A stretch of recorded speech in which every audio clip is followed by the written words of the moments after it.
Hey everybody, welcome back to the Sixth or Seventh podcast. I'm your host Lucas with Chris. My voice is going a little bit, so I'm going to leave most of the talking to my friend who clearly hates talking a lot, Chris Kline. Chris, Game 3 was probably one of the more competitive playoff games we've seen in a while.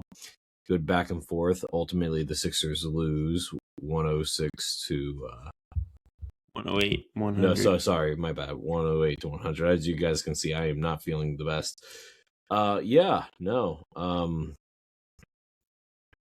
This was a good back and forth.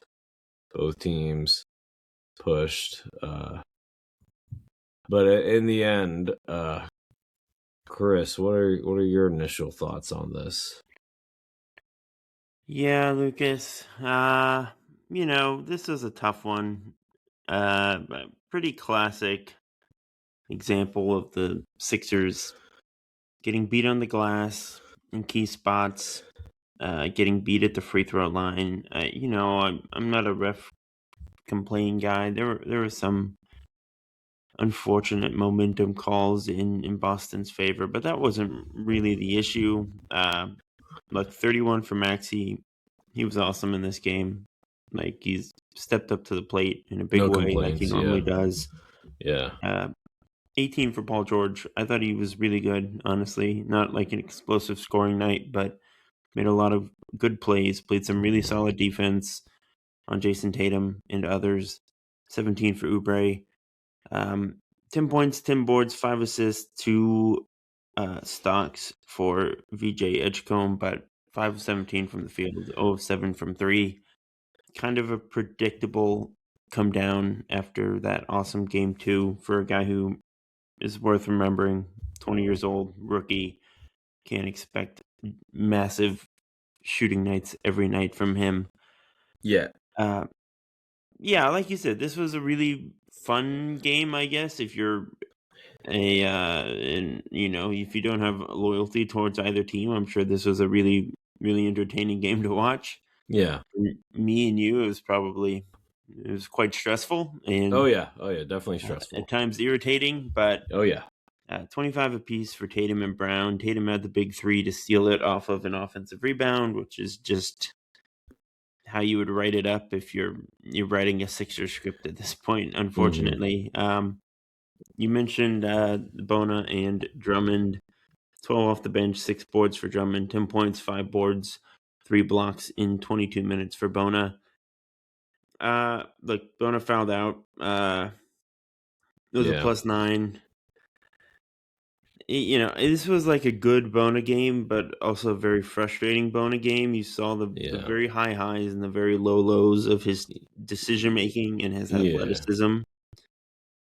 He's just made some really boneheaded plays on defense and on offense. There are times where he's just trying to do too much out there, and you want that aggression, you want that energy. It led to some awesome defensive plays, some really cool dunks. Like, it's hard to fully complain about what we got from Bona in this one. Drummond notably was a -17 in his 26 minutes. They were pretty significantly worse overall with Drummond on the floor in this game, even though he feels like a more of a steady presence. I think the defense was really problematic for Drummond tonight, but it's kind of what you're getting at this point with Joel not playing.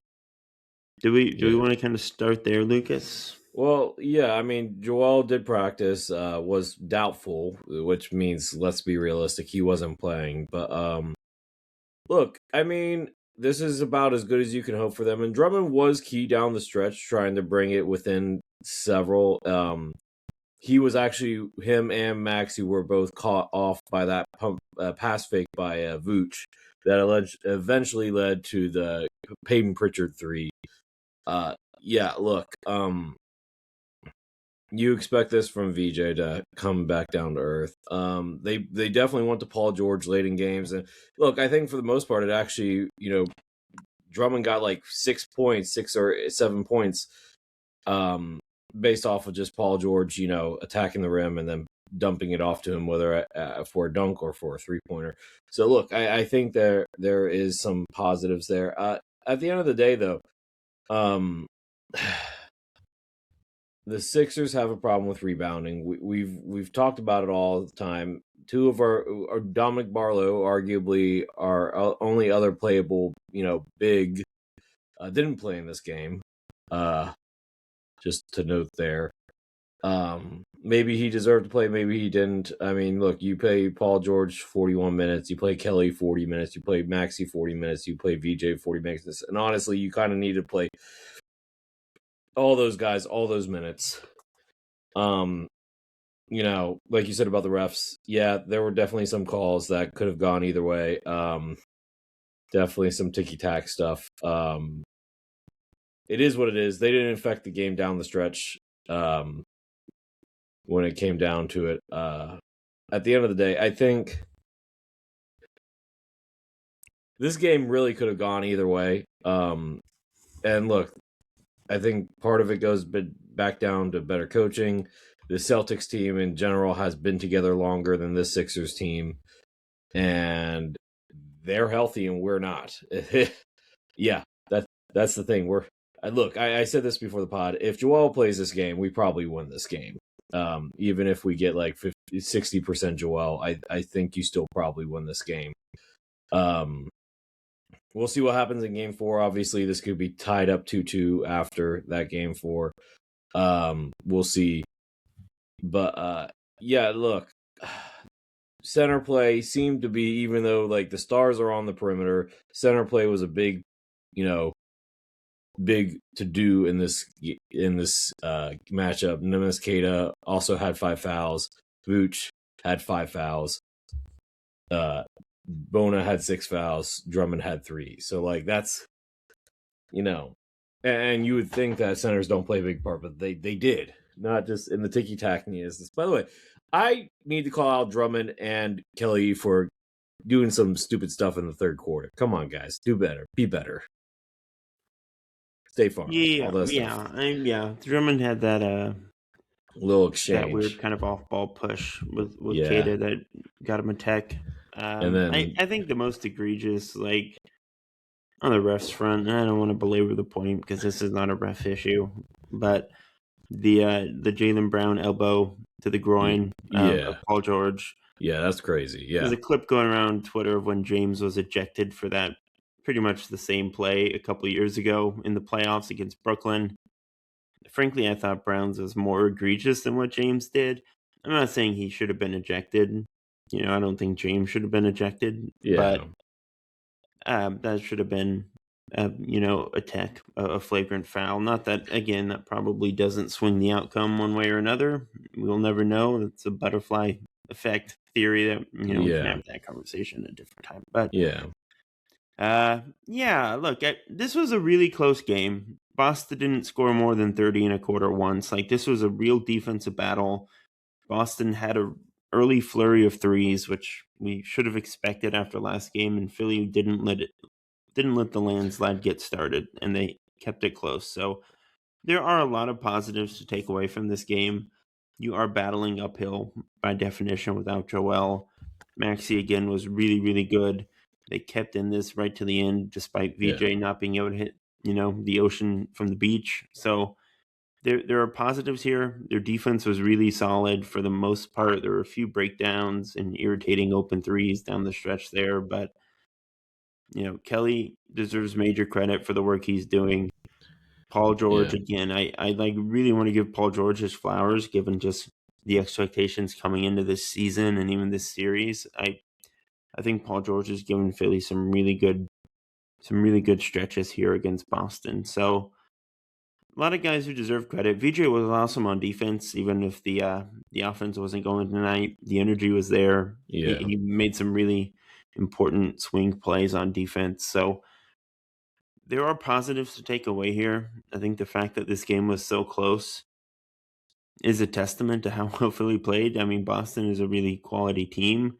Other than Jaylen Brown and Jason Tatum, they didn't get that much going, aside from Peyton Pritchard hitting 5 threes off the bench, which will just happen sometimes.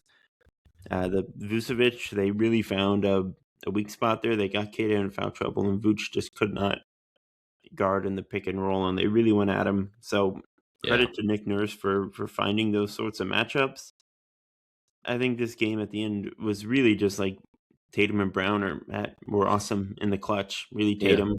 Brown had was really the guy in the first 3 quarters, but that's gonna happen. They're the more experienced team. It felt like that over those final 4 or 5 minutes. You know, it's tough, but I'm optimistic that Game 4 will at least be competitive. I don't know if I'm gonna sit here and say Philly is gonna win this series. I'm not, but they're holding their own better than I thought they would. So, it is what it is. Yeah, look, I think at the end of the day, I think that there's a reason why we didn't think this was going to, well, outside of my viral clip after game 1, was going to be a sweep. Look, the Sixers do have the tools. If Joel's healthy for this whole entire series, you still probably lose game 1 just because Boston was ungodly in game 1. Game 2, we still win. Game 3, who knows? Well, that's the thing. I mean, it seems like Joel could very well return for Game 4. Yeah. He went through the motions. He wasn't cleared by the doctors, but they were reportedly pleased with his progress, and he at least tried to play today. So they're probably going to go for it. If he's allowed to play, we don't know. We can't say. We're not doctors. We don't have the medical info. There's not a guarantee that he plays in Game 4. But the fact that he was doubtful and not out for this game in the lead up, it seems like they are setting the stage with a couple more days of practice. Like you said, he was in practice today. He played with teammates and coaches. Seems like you could get Joel back. And on one hand, there's that throws a real wrinkle into the offense. That changes completely how the Sixers play.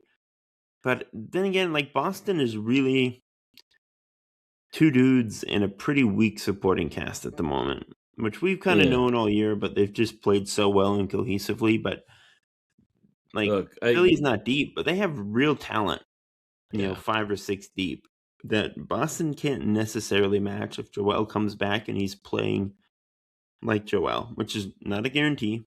Joel can be a little rusty when he comes back from longer absences. We don't know what he's going to look like in terms of, being in shape. He just had a major surgery and took a couple weeks off, but it does make things really interesting. So I will say this. Sixers are above 500 when Joel plays. They're actually pretty darn good, but when he doesn't play, they're below 500. So even if he's I think we can agree he's a better rebounder than Bona, better defensively than Drummond, clearly better offensively. That's not an issue. He's just gonna be, and look, he's taken Vooch to town before, and what we needed late in the game is somebody that we could throw the ball to, get fouls, and get their shot up in the mid range anytime that they wanted. Paul George did an admirable job on that. Maxey did what he could too, obviously, but they don't have an answer for Joel. And I'm not saying that my initial prediction was Sixers in 6. We'll see if that happens. But I will say that Joel makes that much more likely than not. I don't know. I mean, I still think Boston wins if Joel comes back. I'm not ready to go there yet. I didn't say will. I said more likely. So let's not take that out of context. Well, more likely than not implies that. I didn't say more likely than not. I just said more likely. You did. It's okay though. I'll let it slide. I know what you're trying to say. I'm just messing with you. All right. Well, it's too late, and I'm tired, and I've been doing draft stuff for the past day and a half. So cut me some slack, okay? That's NFL fair. Draft stuff. Yeah. Shout out to the Eagles, Mekhi Lemon, cool guy. I'm excited. Was the bell ringer at the game. I'm excited about that. Eli Stowers. They traded for Jonathan Grenard today, and they drafted another offensive tackle. 6'9" guy out of Miami. Yeah, that's cool things happening. Yeah, man. Look, we'll be back soon. Yeah, Sunday. After next. Talk about Game 4. That is probably if this is going to be a long series, we'll know on Sunday night. If Boston wins, I think that's it. If Philly wins, if Joel is back and Philly wins, then we might have to convince ourselves it's possible again, only to get our hearts broken. You want to talk about the other teams in the playoffs real quick before we go? Sure. All right. So, Suns, no. Lakers are playing right now. They're tied 101 with 13 seconds left in Houston. We're not. Yeah. Oh, hold up. The game's going on right now. Oh, they just fouled Thompson. Yeah, we'll talk about that if it goes final. Okay. So, Nuggets, Timberwolves. Look, Timberwolves still have Jokic's number. It looks like, at least in the last game, he was very inefficient. Yep. Anyone who's been trashing my Rudy Gobert thoughts for the past 5 years, you're lucky we're on you are lucky we are on a fan-sided podcast, or else I'd be giving you the best player in the series, Lucas. He's just got to accept it. No. He has, objectively. But, look, Aaron Gordon was out in this game. Mm-hmm. Minnesota's just completely outworking Denver. Yeah. Jokic looks really rough on defense. Seems like that might be tilting Minnesota's way. Yeah. Spurs and Blazers. We'll see what happens tonight. No Wemby. He has been ruled out despite traveling with the team. Pistons and Magic. Got to see how Game 3 goes. Really got to see that. Hawks. Another. I'm just saying. I called that one. I called McCollum. Yeah, it's 2-1. Let's not get ahead of ourselves. Okay. But yeah, CJ McCollum is taking Jalen Brunson to school. Yeah. They do look good. I'll admit. Yeah. Oh, and by the way, Nickeil Alexander-Walker, most improved player. Yeah, man.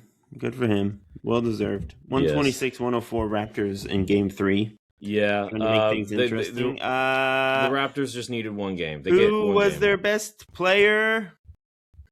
Who was a plus 21 off the bench with 22 points and 8 rebounds on 11 for 15 shooting? I'm going to guess Colin Murray-Boyles. Colin Murray-Boyles. What a player. He should be starting at center, I say. I don't disagree with you on that, but, they just paid Jakob Poeltl. They're not going to do that. Yeah, well, like I told y'all, Colin Murray-Boyles, good player. Well, we thought he was going to be a power forward. He's just like a 6'7" center. 6'7".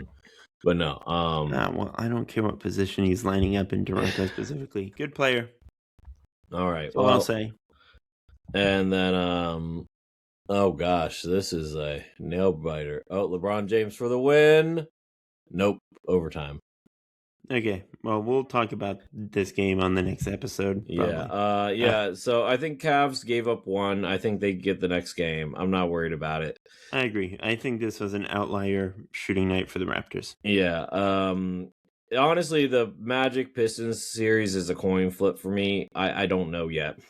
I think Detroit's going to settle in here. Probably, but we'll see.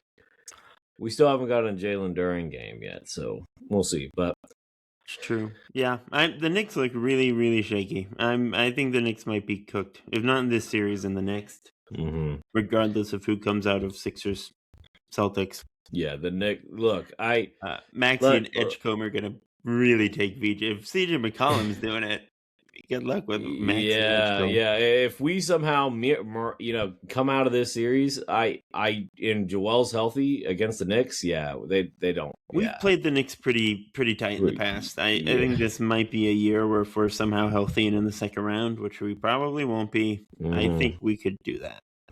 Especially if we've beaten Boston, then I will feel pretty good about that, honestly. Look, if we beat Boston, I'm not really afraid of anybody else in the East. Yeah, like I've closed my heart off to all hope. I've tried to shield myself from disappointment, which doesn't seem to work because I feel bad after every loss still. But look, if we beat Boston, I'm going to be riding real high. Yeah, and then we get swept by the Hawks in the next round. That would check out, right? Well, I don't know about swept. I think if we beat Boston, we can give Atlanta a nice run. Yeah, Atlanta just plays us really good because of all the size that they have to disrupt Maxey and VJ. They don't really have that much size, though. I mean, On the perimeter, they Daniels, do. yeah. I mean, yeah. Daniels, I think Nickeil that's a good Alexander Joel matchup, Walker. though, is what I'll Yeah, say. yeah, it's be a good series to watch for sure. And look, Joel would devour Kongwu, so like it's a even trade off. Assuming Joel, I'd like to watch it. Yeah, that would be a fun second round series if we get so blessed. We should not be talking about second round. It's not like we have any bad memories with the Hawks, right? Surely not. If actually, I think I think the only person left on that team is a Kongwu. I think everybody else left. It's the whole organization. They're gonna rub it in our face either way. No, I'm sure. You know, it would be a Black Cat Ullman though if Ben Simmons came to Game 1. He won't. I'm just saying. Well, yeah, that's not gonna happen. No, it'd be a good bit, honestly. But honestly, can we just talk about how Luke Kennard in general? I don't even know about this game in particular, but Luke Kennard has just been let me just he's always been good. He's been able to score. It's just he's actually been given the opportunity. Okay, this game he's been bad, but in general, since the Luka and Austin injuries, he's been pretty darn good. He's always been a lot better, I think, than he gets credit for. I think he's one of the more underrated guys out there. I obviously also you give him to JJ Redick. That's so obviously going to be a guy that JJ likes and knows how to use. Yeah, that's fair. That's he's a Duke sharpshooter. Of course, JJ's over the moon. Okay, do you think the Knicks regret maybe not firing Tom Thibodeau because maybe that time has ran out, but hiring Mike Brown because I don't think Mike Brown was the right answer, and maybe you couldn't define him. Seems that way. It's too early to know for sure, but some of the stories about after that game, how Mike Brown was handling things, some of those quotes were pretty rough, I must say. Yeah, and look. By the way, Bucks hired Taylor Jenkins. I like that move. Just another nail in the coffin that Giannis is not going to be back. It's too early to do Giannis look possible landing spots right now. That's probably an off season. Yeah, that's an off season project. Thing, but anyway, look, I'm not feeling great. I'm good if you're good. Absolutely. Plus, I got to do a tweet on the Cowboys here in a minute. Yuck, I know, but it's part of the job. All right. Well, as always, everyone, thank you for tuning in to another episode of the Sixers Sense podcast. Subscribe, follow along. We are on Spotify, YouTube, and Google Play and Apple Podcasts. And you can follow us, like I just said, on YouTube. We're on TikTok at the Sixers Sense. We're on Twitter at Sixers Sense. I'm at Kline NBA. Lucas is at Coach J_20. Until next time, go Sixers. We'll come back after Game 4. Make or break. Peace out. Talk soon, guys.